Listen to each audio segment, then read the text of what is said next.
priorities have to get rearranged, but the idea is that there's funding that's coming in to replace your projects. I mean, that's the punchline. Okay, so now we're going to hand off over to Georgette. She's the one that put the rate study together, and she'll kind of cover some of the numbers that people are interested in. Strategically. Hi, everyone. So the rate study, I've actually been working with the district since the 2014 rate study. Had prepared that for the district as well. This is an update of that analysis. It follows basically the same methodology. The rate study looks at funding the district costs overall. So not just the CIP, which we've talked about, but also the operating and maintenance costs.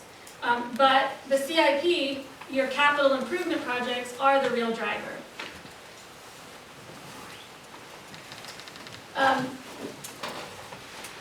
CIP funding sources, how do you pay for that?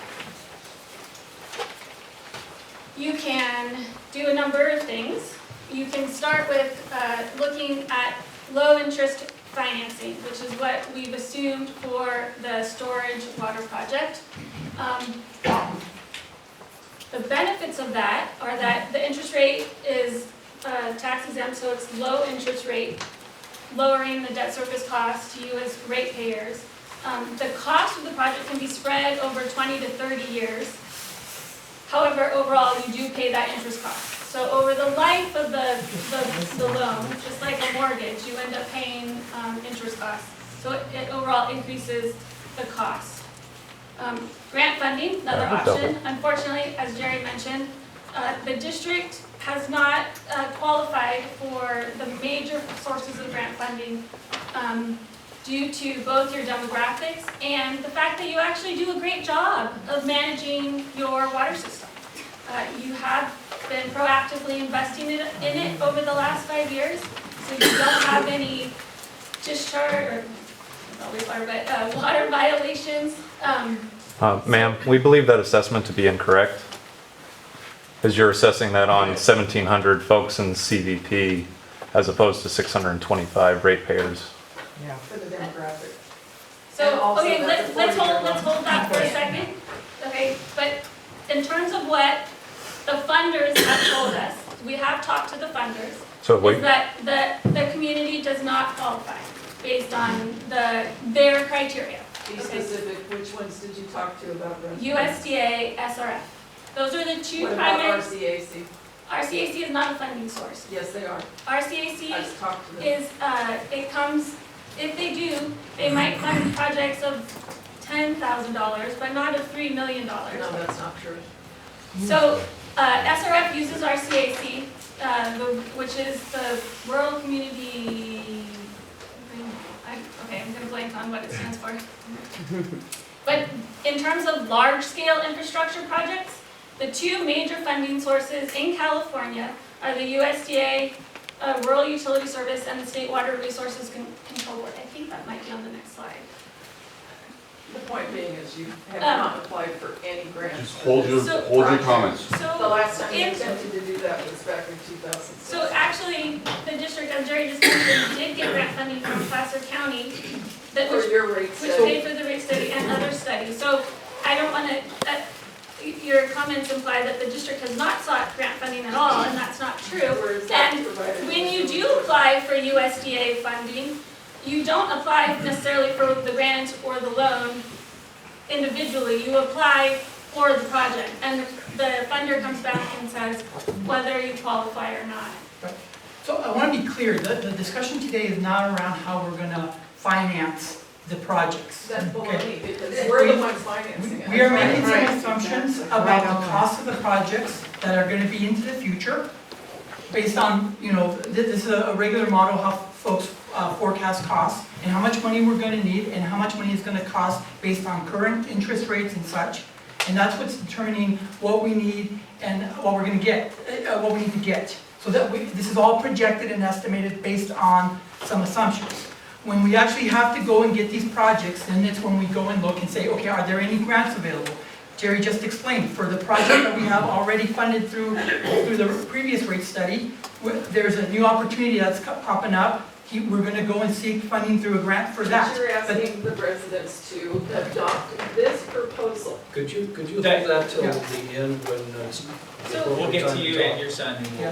we'll address those issues. So, the USD, as I said, and the State Water Resource Control Board are the two primary sources of infrastructure funding for water or sewer projects. Both of them to qualify for grants, have a criteria that your median household income for the community has to be at least 80% or less of the California median household income. Based on current data from the US Census, the California MHI is 67,169. For the geographic area that Christian Valley falls in, the median household income is $93,000. So it's more. What? Excuse me. See, you already know it's incorrect. Excuse me, that is not, I get that you all don't like this data. I get it. it's not It's about liking unfounded. the data. It's when you talk about the geographic area. Is what USDA and State Water Resources Control Board says is that you need to use this American Fact Finder data. Not your Estimate. census. Yes, yeah, but that is what they use. It's, not clear data.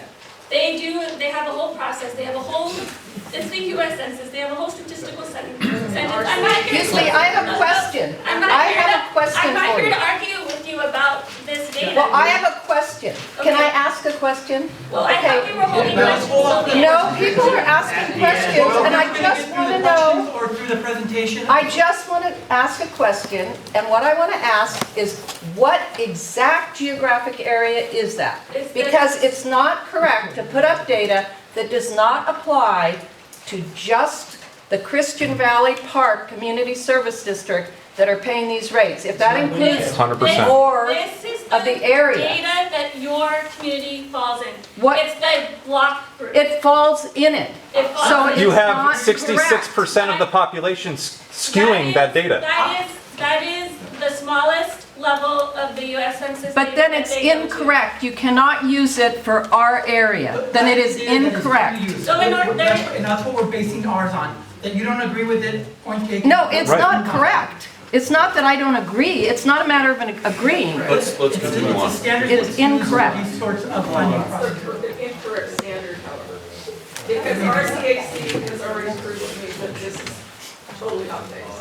So again, we're not going to RCS, right now, we're not talking about how we're gonna fund it. We will go to RCS, but that's not the point of the This has to be brought right there, right now. So let me explain something about the fluctuation process. What you're here tonight to do is to review and the board to consider for adoption the rates that are published in the rate study.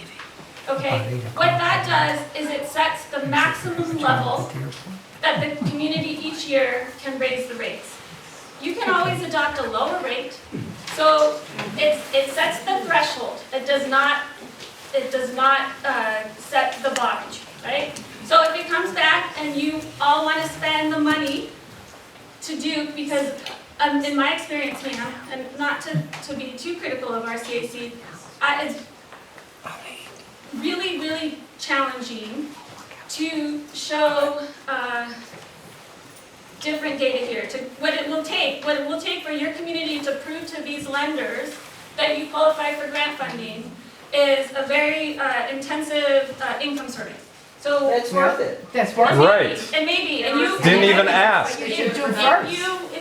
If that is something that the community desires, I'm sure that the board will consider it, and there's nothing precluding the community from investing in that process, okay?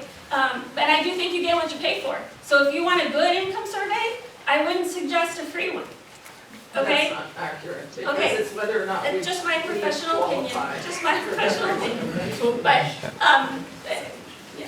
So the point is our rate study is based on these assumptions. There are others, models and other things out there. This is what we based ours on and what our costs are. And this is the funding sources that we have available. Again, there could be programs. Tomorrow, there could be a program that the state or someone puts up. We will look at those. But as we're planning into the future, these are the data numbers that we have to do that planning. My question on that vacuum, money again, it's the same thing. We have 626 customers who pay. I'm sorry. Is that right? Correct. And how many pieces of property do we have in this area where people are not paying? Over For 1,000. whatever reason. There's over 1,700 in Christian Valley Park, so that's about 1,100 that don't We pay. know already that, according to what. No, they have wells. That if you have a well, you don't pay anything. You don't pay any road, you don't pay any fire, you don't pay anything. So how many of those do we have, and how can we get rid of them?